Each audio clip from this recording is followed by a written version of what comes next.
Welcome to the Joey's Movie Blog podcast. I'm your host, Joey Strandberg, and we need this show to get bad somehow because it's like we have nothing to complain about every week. But I am joined today by my co host, Frederick Lopez. How are you doing? I'm doing great. Same here. I mean, unless we nitpick something with like the masks or how characters go out, there really isn't much to complain. Unlike previous video game adaptations, this show so far is just too good, and that's a great thing. But yeah, what did you think of this week's episode?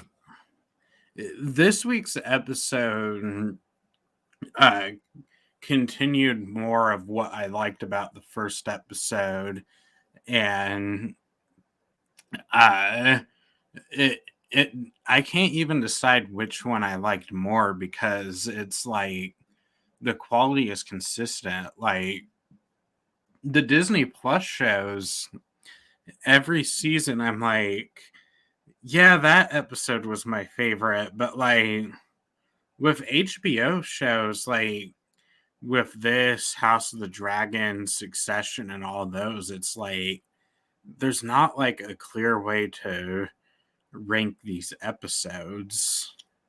No, they're all pretty consistent, and if this continues, like from episodes 3 on to 9, this might be one of the finest video game adaptations we ever had. And yeah, I'm with you. Like, I love both episodes equally and for different reasons.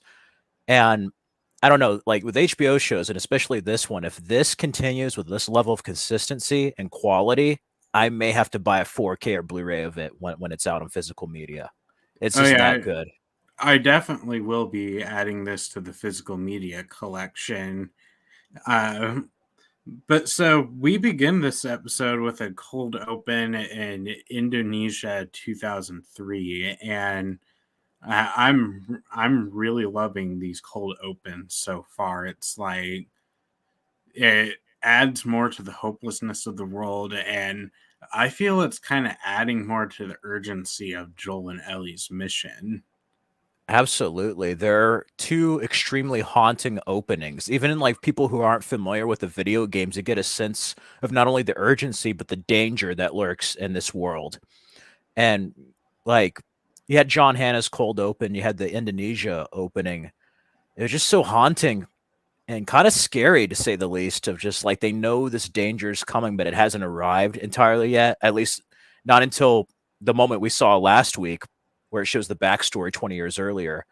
And now we see that world, the aftermath of that world, of that event. And yeah, I love it. I'm curious to see if they're going to continue these cold openings with each episode, or if it was just the first two. I would love it if they did it each week and it was like to level of this episode and last week, because I feel like they elevate the story. And that's one thing I have to say that's great about this show so far is it's not only like a great adaptation of the video game story, but it's expanding upon that world and the danger that's in that world as well from the video games. Yeah, like I remember like when Craig Mazin was talking about adapting uh the show, he said like the only changes he's going to make are essential to the overall story, and they're supposed to enhance it, and you could really feel that with the changes being made. Most definitely. And like they don't even feel as Jurassic or like drastic as like a lot of the uh people on the internet have been like saying the weeks leading up to the show. Oh no, like if anything, it's like this could be off-screen stuff that we didn't see in the video game. It still ties very much into that world, you know. It's not like they're taking a concept and completely changing it like so many other adaptations or stories, you know. And I like that about it. It not only helps the story overall, but like this miniseries, or should I say series on its own with HBO, it helps this show. Yeah, and it was also heartbreaking when like the Indonesian doctor just said after seeing the cordyceps corpse in the office, it's like we have to bomb the entire world, and the entire city, and I just want to be with my family. It's like, That was such a heartbreaking scene and just intense because you're just like, you know the danger that lurks. You know, if people like us, we played the video game, so we know it lurks. We've seen the episode last week, but that moment was just like gut wrenching to me. And it's another cool visual as well, with like the fungus coming out of the body's mouth or whatever when one of the like the autopsy guy leaves. And the shot before that, it reminded me of the shot we had in the first episode with the old lady next door, and she was starting to like kind of change in the yeah, background. And then, but the actress, like that emotion there, and then knowing like the horrific thing that has to happen. Oh, just all hope is lost in this world. And these two yeah, cold openings not only show the danger, but like that hope that is lost of like nothing's ever going to be the same. Like the way the world was, nothing's ever going to be the same. It truly is like The Last of Us, as far as like the last of humanity that's surviving right now. yeah. And then after the opening credits, we cut back to present day, and one of the complaints I've heard from last week's episode was that the bite reveal was rushed, but then I feel that they kind of amended that this week by having Joel and Tess being very hostile towards Ellie when she woke up. All the way to the point where like Ellie's like faking getting infected, and they're like, "Stop that! Just stop!" Yeah, She's like, "Oh ah!" Just like, "No." yeah, and like it, it's like it's also very fascinating, like watching them adapt Joel and Ellie's relationship in TV, because it's like we get some nuances that we didn't really get in the game, where like Joel like you could tell that Joel like actually cares about her, but he's trying to not. Like there's a scene where like he was like helping Ellie through the flooded hotel, and like he grabbed her hand to lift her up, and then like after he lift her up, it's like he just like he just like you could tell like he's like trying to just not fall for it. It's like, He doesn't want to get too attached after what happened to his daughter. And there's a great yeah, moment after that too. We're kind of jumping ahead, but like that moment in the piano room or whatever where there was that body and she thought it was like one of the clickers or something. She's just like gets freaked out for a second, and then Joel's like, it's just a body, and he like kicks over like the skull of like the skeleton. Just a yeah, great moment there of like, this guy is getting kind of like memories of like when it was like with his daughter, but he doesn't want to have that level of attachment in this world, after everything that happened. He doesn't want to feel that loss. yeah. And then we essentially get the like we essentially get the scene in the video game where she's explaining why she's being smuggled, and then you could tell like Joel just has no hope left in this world. Like it's like he just wants to go home and get drunk, basically. Absolutely. It's totally like that, even to like a later point where he's just like, let's just go home. There's like no use. And going back earlier, like that first moment, I love the scene where they step out after their initial conversation and she has that chicken sandwich. They do something cool that they have in video games where, like, when we play video games and we go from like a dark to a light environment where it has like a moment with the camera where like our eyes are adjusting to like this environment. I love how they did that to introduce the city, the two buildings, like during the daytime. Because, at the end of episode one, we got to see it at nighttime when it was raining. And it was so cool seeing this world because that's just exactly of not only how the world is in the video game, but how I would imagine that world being if they adapted into live action. And it's just so surreal seeing it in that way. I also gotta say, like, I don't know if we really touched on it last week, but the production design just stood out to me more this episode. Yes. And I don't know if some of that has to do with like, like half of the last week being like a nighttime and this is like mostly in daytime, like Boston.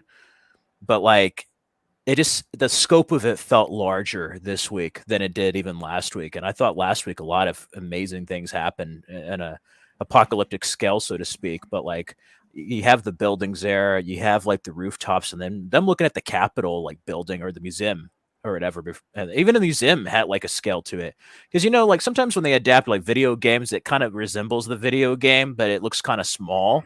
Like this just totally looked Yeah. like they went into like the 360-degree environment of the video game. It was just so weird seeing that. It's like I played that encounter. And there was a good shot too, like on the rooftop shot. I was just thinking about Joel and his and Ellie's relationship. There is a moment where he looks at the watch on his wrist, and that was like the last gift his daughter gave. And I thought that was an interesting choice there, given his feelings towards Ellie and like protecting her, and it kind of reminding him of those memories with his daughter. Yeah, and then but like the flooded hotel scene like is the best set on the show so far. Like it it just like it looked incredible. It did, like just and not only that, but it was also cool how like it not only was flooded, but just everything was also overgrown in it. You could tell it's just been abandoned and flooded for such a long time. They've done a great job of making everything seem and look aged. It's not like they just here's a set, let's just flood it real quick and pretend it's there. It's like, no, this actually looks like a place that was flooded for a while and it's just been left. And I think that's another thing with the set design is that you get the feeling of like no humanity or civilization has been here for a while. And I think that adds to the level of threat with the creatures we saw in this episode as well. Yeah, and like I have seen like Walking Dead, for example. Like there's times where like they're entering a store and it looks like outside of the supplies and a few shelves, it does like it's like it hardly looks like it's been touched at all. And like uh it, but like here it's like it just like every place just looks like it's been scavenged over and uh overgrown. Yeah. Even down to the museum, like the museum had like a bunch of dust everywhere and everything. And then like, of course, with the creatures and like stuff overgrown. I really love the buildup of this week's episode as well, dealing with like Ellie being affected, their mission, and then going into the action portion. I mean, what did you think about finally seeing, should I say, the clickers, the creatures, going from the video game to the show? What were your feelings on that? Oh man, the scene in the museum just really gave me so much anxiety. Just it was just so tense, and uh the prosthetics on the clicker, just the guy who did the White Walkers on Game of Thrones and Vecna on Stranger Things did the prosthetic work for it. Oh wow, they Yeah, did an and amazing job. I also think that it should be noted that this week's episode was directed by Neil Druckmann, who is the creator of Last of Us 1 and 2, who to some people he's like the maestro of the Last of Us games, and then to some people he's the man who destroyed it. Uh, It's his it's creation. I mean, it's like if George Lucas created and destroyed Star Wars with the two different trilogies. I mean, it's his creation to do whatever with. So yeah, and but this is like his first live action debut for movies and TV, and I thought they did such a great job, or he did such a great job directing this episode. definitely, like he even brought a callback. I don't know if you remember, like one of the earlier E3 trailers for Last of Us One. There's a scene that was in the museum or that was like that wasn't used where Joel's like against the wall and the clicker's like right next to him, like they do in the episode.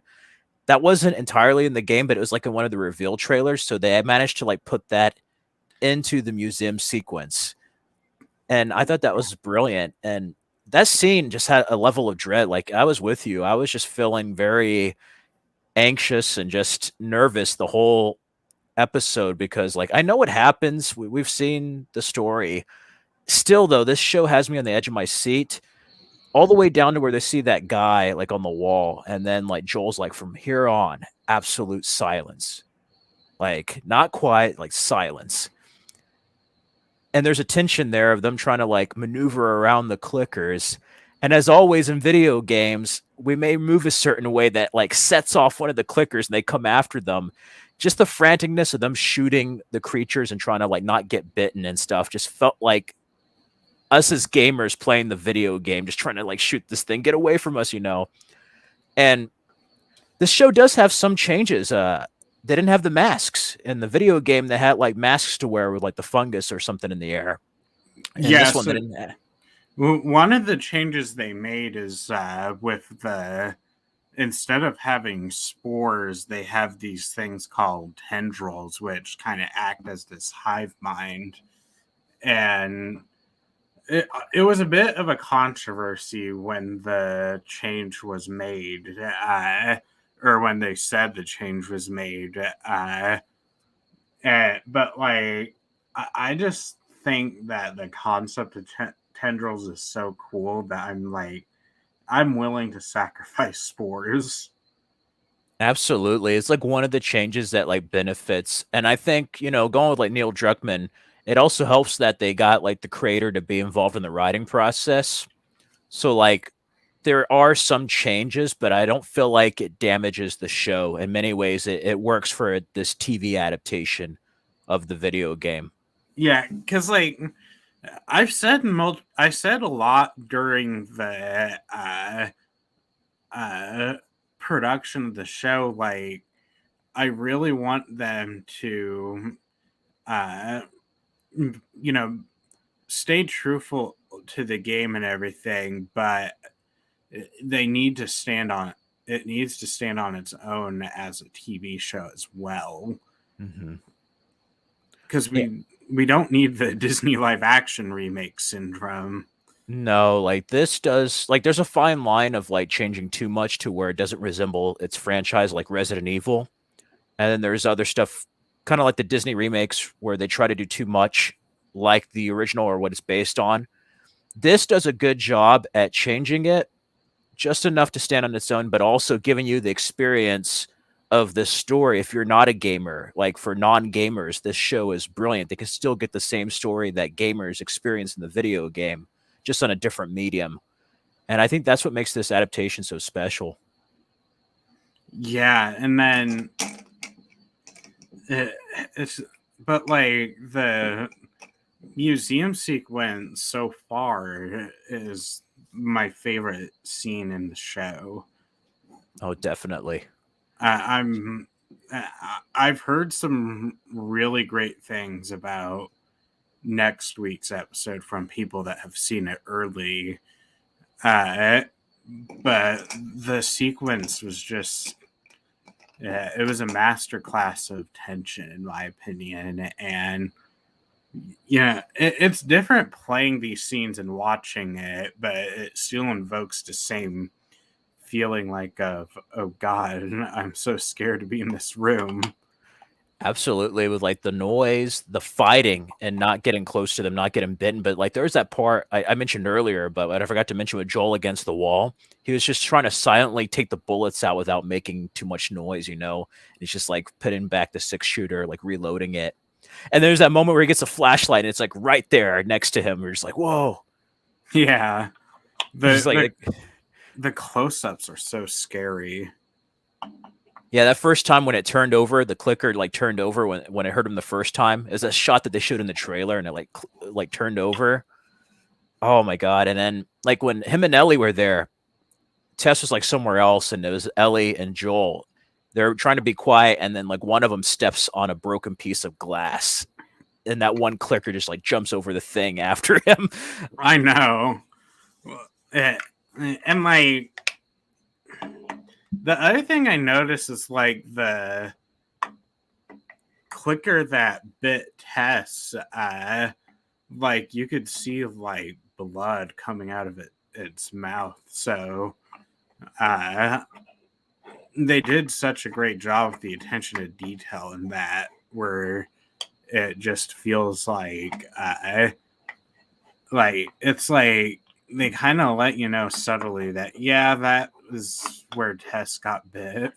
Yeah, you can like go back and like play it back and see the exact frame with that blood, and that was great too because like you're kind of with the characters in that moment of just like panic. Everything's frantic with the way it's shot. He's just trying to shoot him. You don't pay attention to like the blood on there, and then it's like we go back after knowing all that. It's like, oh, okay, yeah, and that is such a great detail because like we were just with the characters. Where we are just like, I'm scared. I want them to get out of this situation. I want to get out of this situation. Like, get out of this area. Like, Yeah. it just reminded me of like the video games, even down to like the headshot when he was trying to shoot that last clicker, and he just like there's some missing, and then he ended up getting like point blank. I mean, that's just like gamers and video games. It's like I'm just gonna try to frantically shoot this thing. It's coming towards me on the screen, like that or run. I mean, that's pretty much the only two options in a video game, and they kind of conveyed that emotion and just kind of sense of urgency very well here for it being a non-video game, for just being a TV show. They conveyed that feeling very well. There's one scene that we had skipped over that I'd wanted to talk about, but there's a scene where like they're waiting on Tess to get the other side of the door, Oh yeah. and Joel and Ellie are just waiting, and it was just another moment where like you could tell like their relationship is sparking in the scene. Mm-hmm. And they definitely show a lot more. I mean, they kind of hinted at it in the game, but here I feel like they go a little bit deeper into the relationship with Joel and Tess here. Yeah. And what was her name? Anna Torv. Yeah, she does a great job as Tess. She also came out on Fringe, uh, way back in the day. But like, I really love what they did with Joel and Tess's relationship here. Yeah, that was a really good scene. Yeah, and then the but like with Joel and Ellie, it's like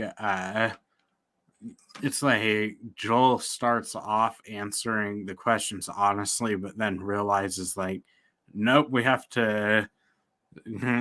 can't get attached, so he just starts saying no, and it's just like, no, he says pass, and it's just like Pedro Pascal just does such a great job showing how Joel himself has pretty much just become an emotionless zombie at this point. Really, he really has. Like after losing everything, like I think like many people in this world, he's just like trying to survive. But there really is no life. It's just like day in, day out. I'm just gonna survive till the next day and the next day after that.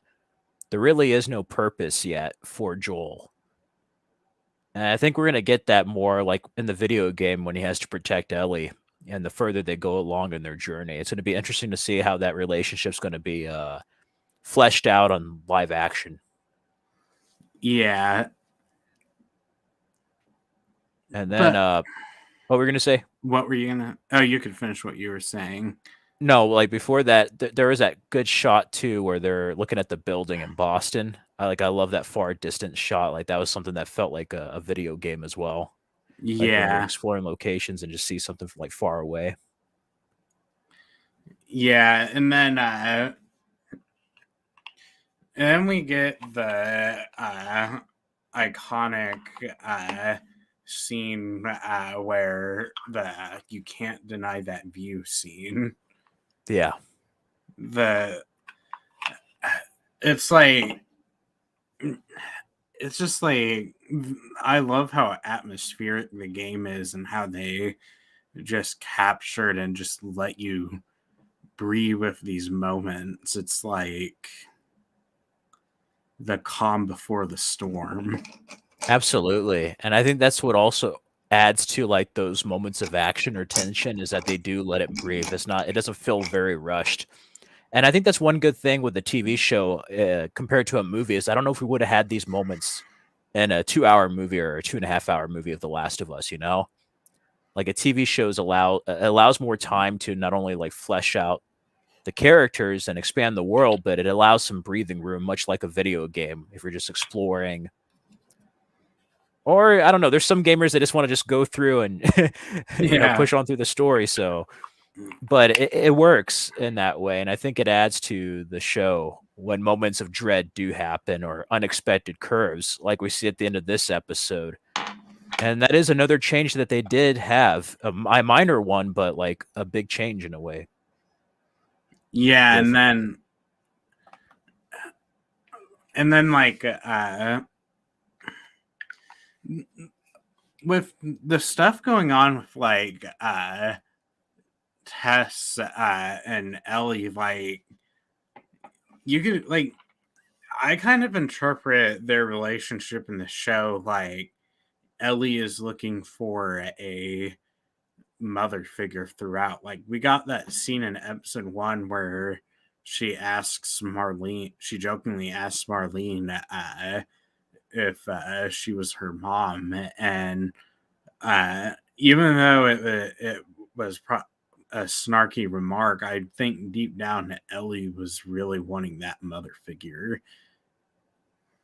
absolutely, I mean, this kid is just by herself, doesn't really have like a mother figure or even a father figure yet until Joel.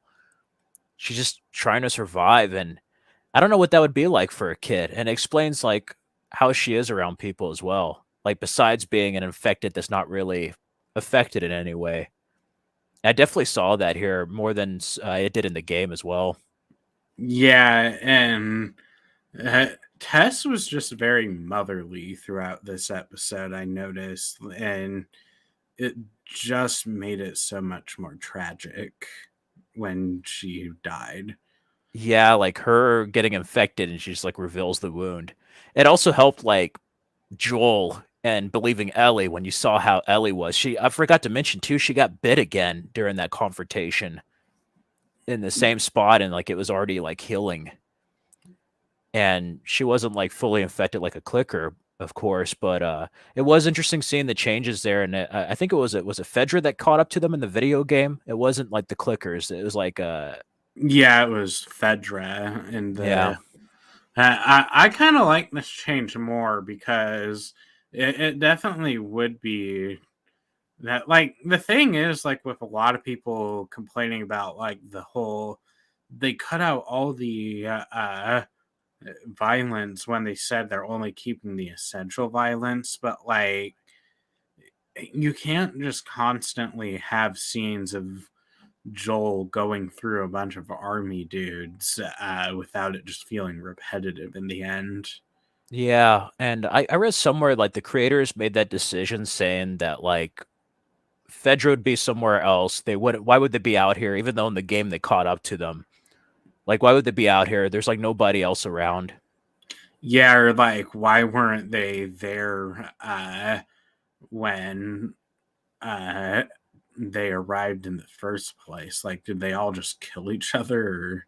Yeah, so like it makes more sense this way. And oh God, what are your thoughts on that famous kiss when she was going to sacrifice herself with the explosion? What did you think of that? I That was like a just creepy scene. I was just like, oh. it just felt like it just felt very Cronenberg. I'm just like, ugh. I don't know. It's just like, oh, that was just like hard to watch. I was not expecting that. I got kind of freaked out. I was like, okay, this is new, and Look, I wasn't sure. I Oh, was we were gonna. prepared. I was prepared for them to like bite her on the lips or something. But like the kiss was just even more gross than that. And then it was just like going inside her mouth, basically. I thought it was just gonna swallow her head or something, like you said. And like I wasn't sure if she was gonna light the lighter. Like I thought she wasn't gonna like blow them up. I thought she was gonna like drop it, but that was a tense moment as well. Like this whole episode was just Yeah, and what I like about it is just like how it just lets you marinate in the moment with like the music and everything. Like Absolutely. just no dialogue. Like HBO does that so great. Like the I don't know, have you seen House of the Dragon? A little bit. I have not finished it. Uh well, I won't spoil it for you, but the way it ends is like something big happens in the scene, and then uh and like the scene before, and then it ends with like one of the characters like walking towards the camera angrily, and it's just like, oh shit, things are gonna go down next season. And it's just, it does such a great job. Like HBO just lets you marinate in these moments, and then it just cuts to black when and you're just speechless. And I uh love that. I love that. And they did that in this episode too. It's almost like the saying of like a picture is worth 1,000 words. Well, live action film or TV is like moving motion pictures, you know. And a lot is said, even though like nothing is said. Just seeing actions, seeing what happens, seeing the number of clickers, and just like the people going after Tess, and then when that explosion happens, it's just like a slow buildup of tension. Explosion happens, you just see everything in Joel's face, and then Ellie having to like continue to push on and maybe get help. We'll see. yeah, and you also see in this one like it's like Joel just doesn't even want to say goodbye. No, like at this point, it's just like let's just go home. Like Yeah, like he's probably thinking like, no, not another person. Like I'm just tired of losing people, you know. yeah, like it's just like, yeah, you could see like he's getting ready to cry, and then he just pulls Ellie, and Like no uh goodbye, no nothing's like okay, go. Let's go. It's like yeah, it's done. he doesn't want to say anything. And again, it's just like the nuance of all these characters. It's just like it makes you care. And I and like I've seen some people talk on Twitter about how they're disappointed in the lack of gunfights or something, and it's just like, but like you, some things in video games wouldn't translate well. Like we can't just have like, maybe they could do it once, but like having to use a health kit mid combat, like Yeah, I think that'd be silly. Like they should save it on the important moments, like the hospital later on, or other sequences where yeah, the violence would make a lot more sense story wise. But I would also be a little bit mad of like, okay, spoiler warning for people who haven't seen Last of Us Part Two or played it. But like, imagine each week going through gunfights, and then what are people going to say when Pedro Pascal gets killed with a golf club from Abby? Like, what are they going to say after just going through all those gunfights and everything? Like, I'm just saying, and like you said, I mean, like this is like the story. Sometimes it has to be adapted in a certain way, and as long as they get the essence of the video game, I'm okay with that, but this has gone beyond that. I mean, this is just like a literal adaptation of like, here's what the video game had. Why don't we just do what the video game did, but on a TV medium? And that's such a rare yeah, thing. yeah. It's just like you just get a bunch of random like in video games. It's like in like video game movies, it's like you just get small things that remind you of it, but you just don't feel the spirit of it. Yeah. And this one down to maybe like the main creator being involved, but just how they recreated that world, the characters, all the way down to the music of the video game being used. It just feels very true to The Last of Us. Yeah, and then just they also have the same composer doing the music as in the game, Mm-hmm. so it's like I'm just I'm so glad that uh you know last year we had Book of Boba Fett, which even the episodes I enjoyed of that show, I kept being just frustrated with uh, how little happens and how the story's just not moving forward. Whereas, like this show, A lot's I'm happened in these first 2 episodes, like, a lot. yeah, and like I'm still trying to gather my I'm still trying to think of what else happens, but like it's just like there's so much nuance in it. And uh one other thing is both weeks I don't feel the runtime of these. No, as a matter of fact, it ends, and I'm like, "That's where it ends?" Like, I want more. Like, this is if it continues this consistency and quality, this is gonna be one amazing binge to, like, watch over and over on this first season of Last of Us. Because like, I did not feel the runtime, like you said, on both episodes at all either. Like, Yeah, it puts a and smile on my face. I'm like, "This is probably my new favorite show right now." yeah, it's gonna be tough to beat this if with how good because like there's gonna be so many TV shows this year, and if this somehow isn't the best TV show of this year, we're gonna have such an incredible year for television. Absolutely. Absolutely. We have, like, what, Mandalorian coming up, there's a lot of shows. They're gonna be very different, but, like, some shows we watch, I don't know about you. You watch you probably watch, like, some shows you watch, they may be, like, 30, 40 minutes, but sometimes they feel like such a drag where you're just like, "I'm really trying to struggle watching this." I do not feel that with The Yeah, Last of Us at all. like uh, the finale of Book of Boba Fett, I'm just like, this is just an hour long shootout, and I kept like checking the time to just be like, how much longer is this going? And uh and but like here it's like the it's like I just love these characters. I love the actors playing them. So far this show has not had a bad casting. Uh and I think that we're gonna get see some even more great performances on the show next week from what people have said about next week's episode. I cannot wait. I envy those people who got to see the whole series or most of the series early because, like, I kinda wish they went with, like, I mean, I'm glad that we have each week to, like, think about it. But some part of me is like, I would have totally Netflixed this thing and just binged it all in one weekend. Like, Oh, seriously. I definitely am gonna binge this thing when it comes out on 4K and whatever physical media format it comes out in.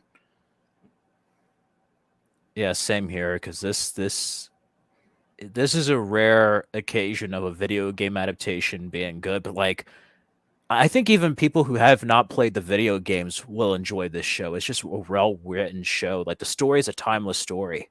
It really is, whether it's in video game format or on TV. Even my mom is enjoying this show, and like, yeah, she gave up on Walking Dead halfway through season 3, I think, and then uh and she doesn't do scary movies, but this show is just doing it for her so far. I think it helps that we have characters that we do care about because then that adds a level of emotion and dread to when they are in danger. You want them to make it out. You care enough to see where these characters go on their journey, but it also adds to the moments where they are in danger, like we saw in Yeah. this episode. And it's just like, if this is how they're gonna do Tessa's death, I don't think I'm ready for Sam and Henry. Oh no. Like, I was just thinking, like, for people, I mean, I knew what was going to happen despite some of the changes, but it caught me off guard.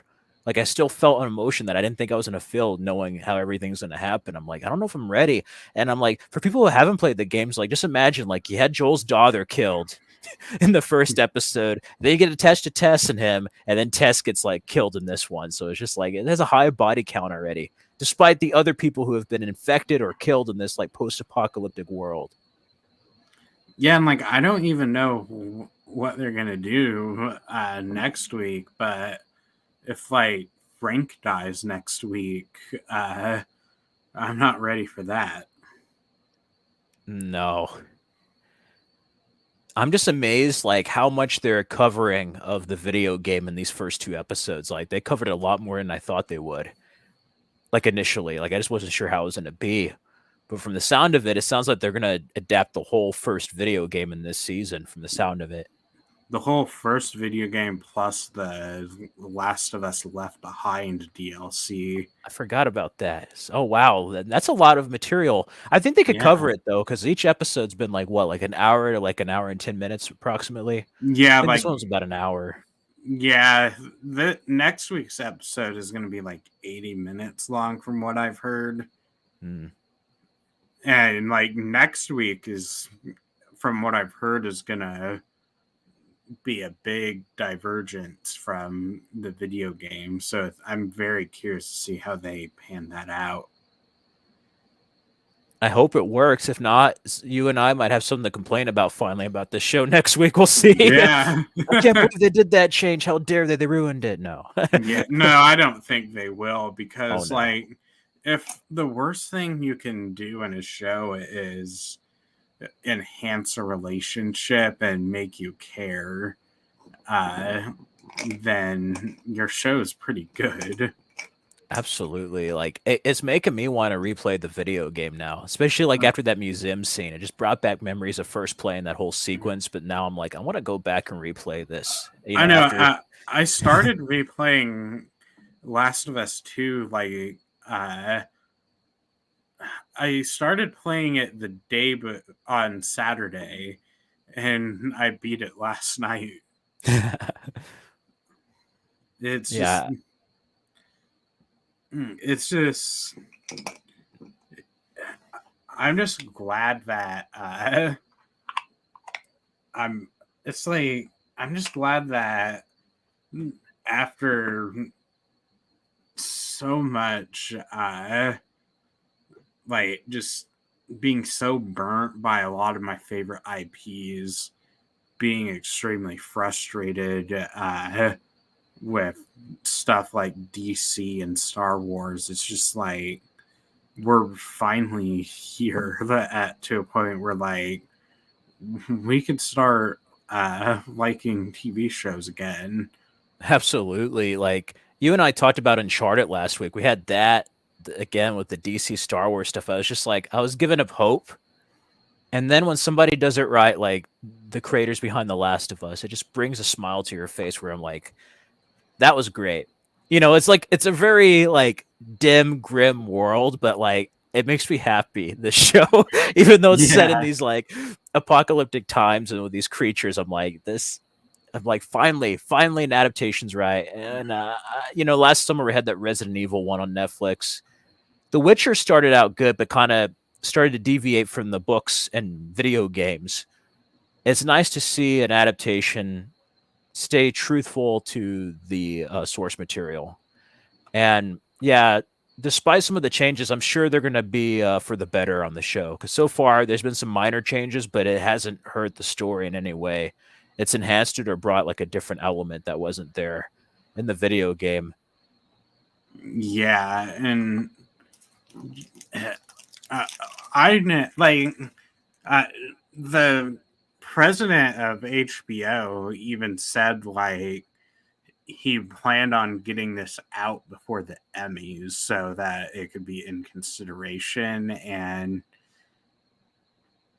I just It think they should throw all the awards at this. Like, Yeah, it would be a sin if this isn't nominated for something. Like, yeah, this is the like, best show I've seen in a long time. And this, I was just saying, as a fan of the video game and seeing an adaptation done right, like, this is just a damn good show that deserves all the accolades.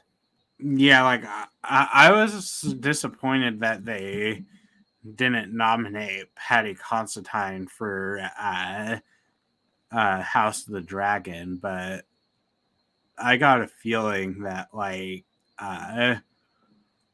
we're gonna see some awards for Pedro and Bella, and from what I've heard, people are really hoping Nick Offerman gets one for next week's. I want to see how Nick Offerman's going to be. I think that's going to be good. I think we're going to see a very different side of him because, he can go dramatic when he's given the chance. We've seen him in Yeah, comedies like Parks and Rec and stuff, but like, I would like to see what he does with the material given. I think we're going to see something special. yeah, and yeah, it's just like I've heard so much about next week's episode just over the years from over the year it's been out of production from like the from the actor who's playing Frank to what Neil Druckmann has said about the episode and to what the actor that was originally supposed to play Bill in the show said about the episode. Because I don't know if you know this, but you remember that one cop that was interrogating Batman in the prison and the Batman? Oh, yeah, yeah. He was supposed to play Bill. Really? Oh, Yeah. wow. And so, but he had to drop out due to scheduling conflicts. Oh. But he said on Twitter that uh, unfortunately I have to drop out. But yeah, I'm really hoping Nick Offerman does it justice because the scripts are fantastic or something like that.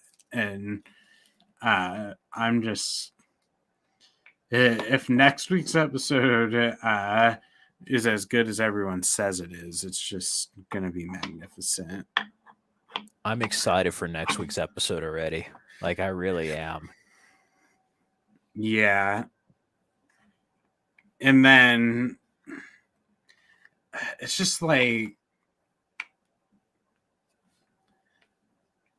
it's just so weird because like I want to say something bad, but I just can't about this show. They didn't use masks. That's what it is. No, I'm just kidding. Yeah. Right. Tess didn't get shot by bullets. Or I can't say this next complaint without getting this out of context.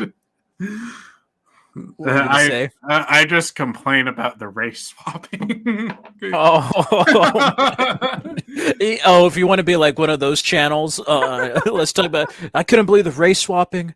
Then there wasn't a death screen on TV when something happened. That would be weird if like they put a video game death screen, like if something happened to the characters and it just like redoes like a time loop thing. Or It's like let's go back. the Wilhelm scream. They should have the Naughty Dog logo at the beginning of the episode. No. I mean, it's at the end of the credits, so. Oh, yeah, that's true. That's true. I like that they said Joel was like from Texas, and it's funny because like when they showed Texas in the first episode, it was like Canada, but I liked it. I mean, like yeah, Joel's different, but like I think Pedro Pascal is what Chilean born, and like if I'm Yeah. not mistaken, he might have grew up in San Antonio, Texas. Gabriel Luna was born in Austin, Texas, so at least they got Texans to play Texans. I mean, I give him that. Yeah, and like it's funny because like I saw so many people talking about how Gabriel Luna's Tommy impression is on point, but that's just like his real voice. Yeah, I didn't know that till you said so. Then I like watching interviews. I was like, oh my god, that is his voice.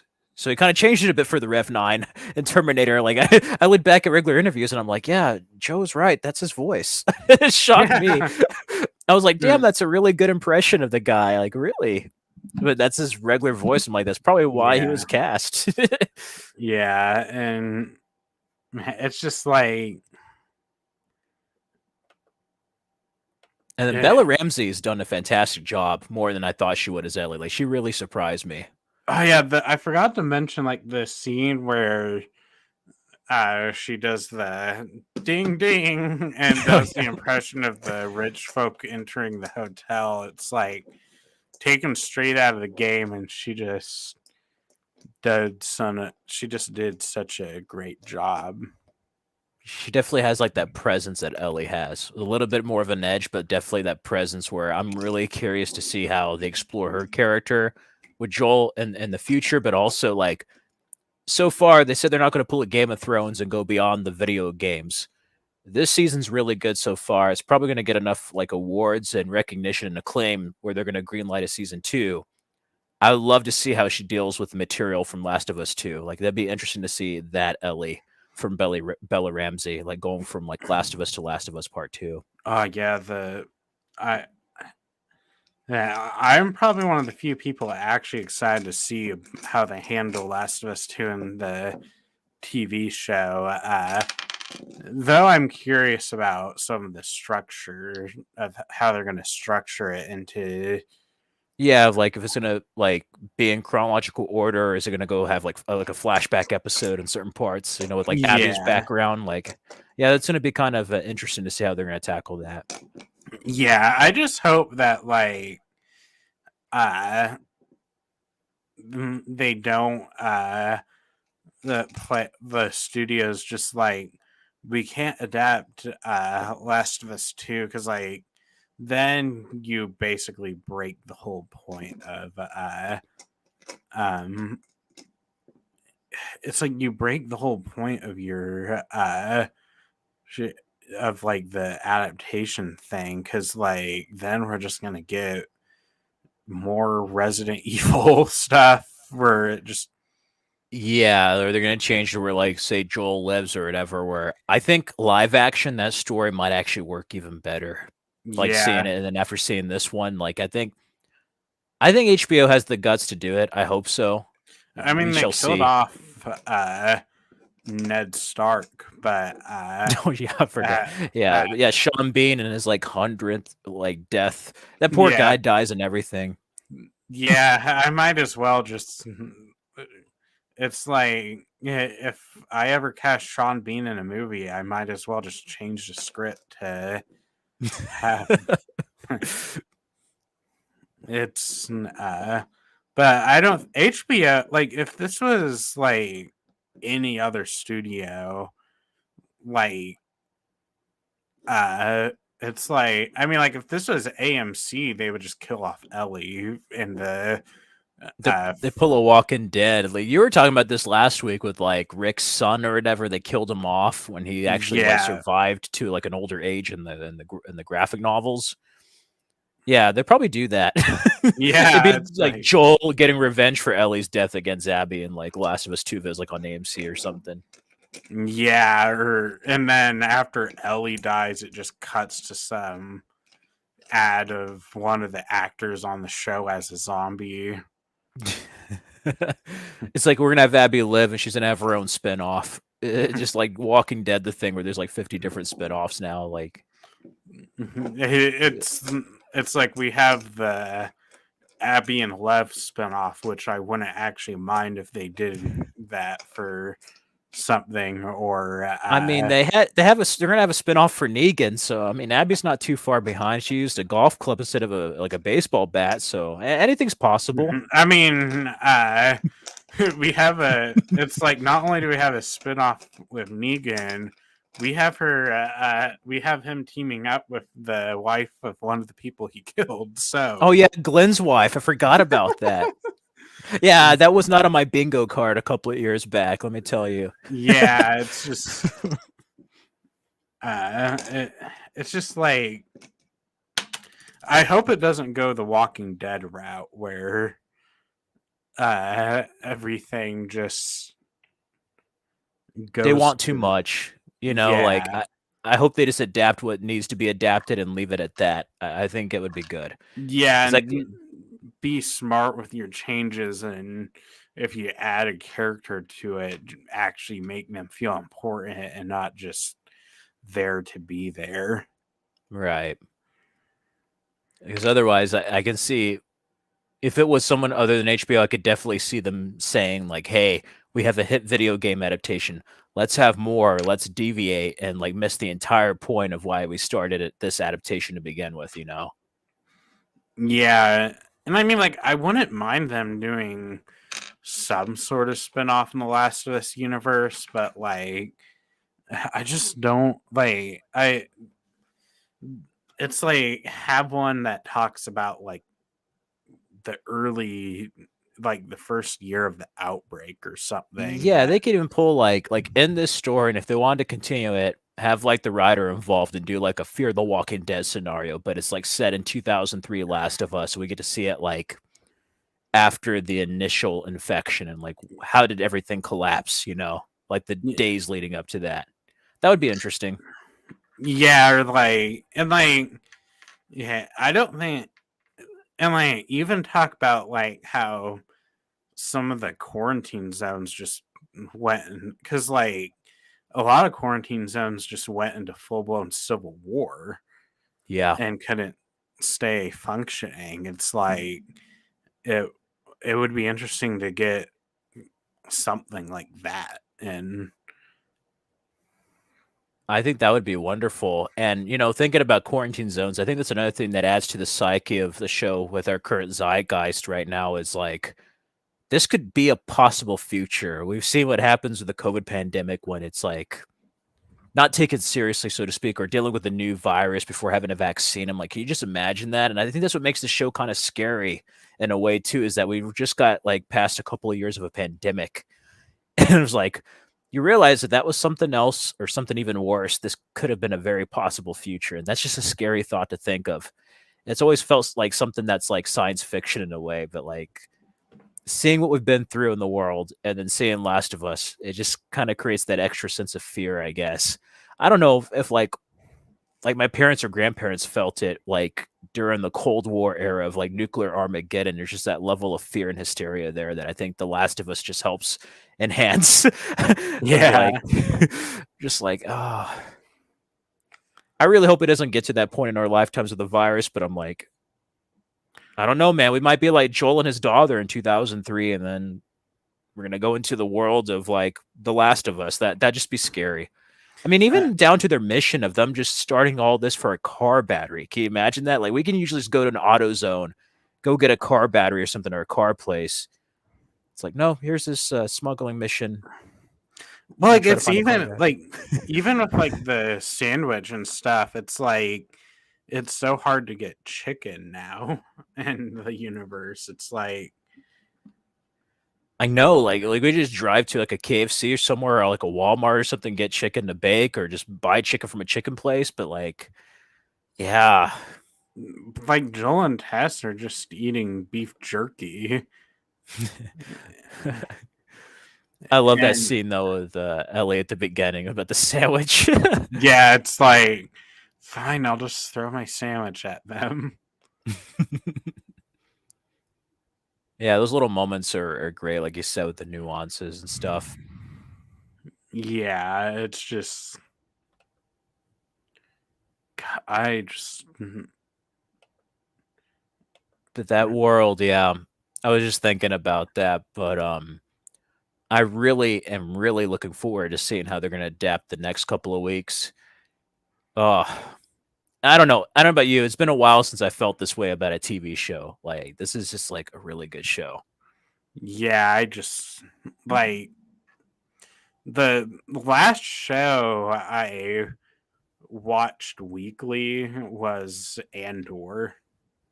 Yeah, that was a good show too. A bit of a slow burn, but like really good. That's another one that had a lot of like great character moments. There, like I thought. Speaking of Emmys, like Andy Serkis, I thought should have been nominated on that. It's a little off topic here, but then what's his name? The guy Skarsgård who played Yeah, Lucian. Stellan Skarsgård. There's that one scene where he's talking about fighting the Empire and adopting their methods, and then basically fighting for a sunrise you're never gonna see. Like, oh my god, that was just like some of the greatest Star Wars material I've seen in a long time. Like probably original trilogy. Like it was that good. Yeah, like I really love Mandalorian, but like Andor just put it on another put like it set the bar for Star Wars TV It and showed you the gritty war element of the Star Wars, kind of like Rogue One, but it took it a step further than Rogue One. And then it showed you like how truly evil the Empire is in this galaxy. Like you see why there's a Rebel Alliance and stuff. You see the kind of grim state everything is in that galaxy at that point in time in Star Wars. Yeah, I'm like, especially like it was a mediocre year for both Star Wars and Marvel, but like Yeah. uh it's like that just came out and just blew everything out of the water. And it makes me sad with like Burnout because like I feel like not enough people watched it, because they kind of got burnt on Book of Boba or had mixed feelings on Obi-Wan. It's like I feel like they didn't watch Andor and like enough people, like it just wasn't talked about very much. Yeah, like the only reason my brother watched it was because I told him it was good. It's Yeah, people because are like like in disbelief and then they watch and like, why didn't you tell me it was this good? We're like, we've been trying to tell you it's this good. yeah, and like my brother just kind of gave up on Star Wars after he didn't even finish Book of Boba Fett or Kenobi. He did finish Kenobi, but he never finished or he You know what's I don't funny? even. On Book of Boba, I kind of gave up after episode 2. And then once the Mandalorian episodes happened, which should have been in Mandalorian season 3, I just watched those to the end. Like I didn't watch the whole series. You Felt didn't like miss, I you didn't miss didn't much. Yeah, you got a really poorly directed speeder bike or mobility scooter Oh chase. God, or those the bikes that look like the Power Ranger bikes with the different colors? Yeah. Okay, I saw like a meme of that online. I was like, what? Yeah, Last of Yeah. Us thankfully is not like that. Like so far, I'm fully committed to Last of Us so Yeah. far. I don't know. I kind of want them to have the like just have Joel going through the hospital and just have people come out on mobility scooter to try and chase him. It's That'd be funny. Just put Ellie in a little cockpit thing and like redo the Mandalorian. yeah. Yeah, for like the March episodes. I don't know. Like those speeders, just those are the worst speeders ever. Like they move at such a snail's pace.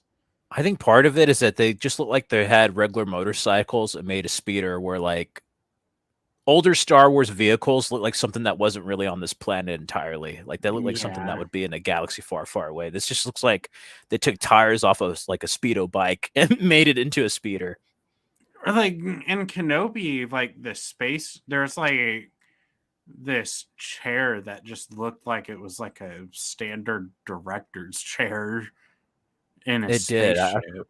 I forgot about that. It's like here's a game chair. Let's just put a chair and just film it into a little cockpit. Yeah. But I don't know. Would you want that to happen in Last of Us just so we have something negative to talk about? Like, I can't believe they put a speeder chase in the middle of the snow here. They should have been on horseback. They put the speeder. yes, I want to be like no, it's just I don't know, like it's just great that we're getting this because like I felt like last year it was just like I didn't even want to uh do these types of podcasts or stuff because it was just like a lot. It was just like felt like you were being crushed by That some of the quality. that's what I felt like. That's why I stopped doing a lot of my reviews and stuff. Like I kind of went over and I had like minor qualms with Andor, but some of the Andor things I had nothing really to do with the story as much as it was the weekly releases. And I rewatched it, and when you like binge watch that show is like much better where you can see like each episode. But like, yeah, I'm with you there. Like last year, it was just like disappointment upon disappointment where like I was almost just considering just watching indie films and like nothing with an IP because I was just tired of being let down by so many. Last year was a Yeah, strange year in that regard. With like even Marvel stuff, like I wasn't really feeling like I usually do, yeah, like I did like years before. it's like Moon Knight, in my opinion, at least, started off really strong and then meandered in the middle and then just completely rushed its ending. It's like Yeah, I felt that way too. All the way down to like the final fight not even being shown. Like they just like have a Yeah. blackout or something. I was just like, come on, guys. Like really? And I'm like, Kenobi, it's like, you gave me everything I wanted, but then you just gave me all this baggage. Yeah. Yeah. Yeah, they did. It's like we got what, like a Qui-Gon ghost. We got like a rematch, two rematches. One where Obi-Wan's like kind of scared, another one where he's like Obi-Wan again. Yeah, And then and it's like episode, like my expectations for the show was the final duel, but then what I got was Reva chasing Luke. it's like Reva chasing Luke and something that was just like, well, here's a little bit more elevated version of like a New Hope's Obi-Wan Darth Vader fight. Yeah, it's just, but I mean, if like 2023 keeps going this way, I might wind up having to do more of these. Absolutely. I mean, it's like what, 24 days into the year? It's January and I already have like The Last of Us that's this good. I Yeah, was we not have. expecting this. I was not. I mean, Yeah, I mean, we have The Last of Us. We have Mandalorian. We're gonna have True Detective season 4. oh, that's right with Jodie Foster. Yeah, I'm looking Yeah, forward to that. yeah. I love the first season of True Detective. Not too That's crazy been about season 2, but really enjoyed season 3. same here. Like that's one where like the first season was just like an excellent knockout season. I think what helps is that each of them is kind of different. So I'm like, okay, Yeah, can kind of look at them as standalone stuff. I would love to see season 4 though with Jodie Foster, only because of like if you think of Silence of the Lambs or whatever with Jodie Foster, like we're gonna get a little bit of that with her performance, or like yeah, Clarice. I don't know. and it takes place in Alaska, so and I was born in Alaska, so it's like I'm very excited to see what they did with that. And then uh and I mean then we got Succession season 4. That's right. It's gonna come out in the spring sometime. Yeah, we got Ahsoka, which I'm not sure what to make of it yet since I know nothing about it other than it's a sequel to Rebels. Yeah, I'm gonna have to like see how that turns out. They can go either way, really. I mean, like with Star Wars shows, it's like, I mean, like Dave Filoni definitely has written a lot of great stuff for Star Wars. I mean, he wrote one of the two best episodes of Book of Boba Fett. That wasn't even about Boba Fett. It was about the other Star Wars characters. It's just, and then like, I mean, he did direct what I probably consider the weakest episode of Mandalorian in season 1, and then but I love Clone Wars and Rebels, so I guess we'll see what they could do. Yeah, Clone Wars has such a haunting ending with that, like the helmet and it fading away with Darth Vader. Yeah, It's like, wow. Someone I told me that like a kids show of the Clone Wars would have like that type of emotional ending. I would have been like, yeah, right. But like it did. I just realized that I never ended the live stream. Oh, you didn't? I thought we were still Yeah, going. I, Well, that's okay. We talked about Star Wars, we talked about The Last of Us and shows, and yeah, as far as the conclusion point, we don't have anything bad to talk about Last of Us. I'm sorry, guys. If you wanted to go to another channel, be like, I can't believe they have women in this and Pedro Pascal. We're not going to have that. I mean, maybe where's The Last of Us here? Maybe they could have got Elliot Page to play Ellie. Just went back to Ellen Page or something. I don't know. Well, actually, Caitlin Dever was in the running, supposedly. yeah, her and Arya from Game of Thrones were. That's interesting. I like what they did with Bella Ramsey, but also like she's young enough where I could see her as Ellie, like at that stage. Like it's just like, yeah. Yeah, So, Frederick, where can we find you at? Well, if you've stayed with us this long, you can go ahead and find me at Frederick Lopez on YouTube, as well as Fred Film Fanatic on Instagram. Thank you guys so much as always for watching, and yeah, I'll see you guys next time. Yes,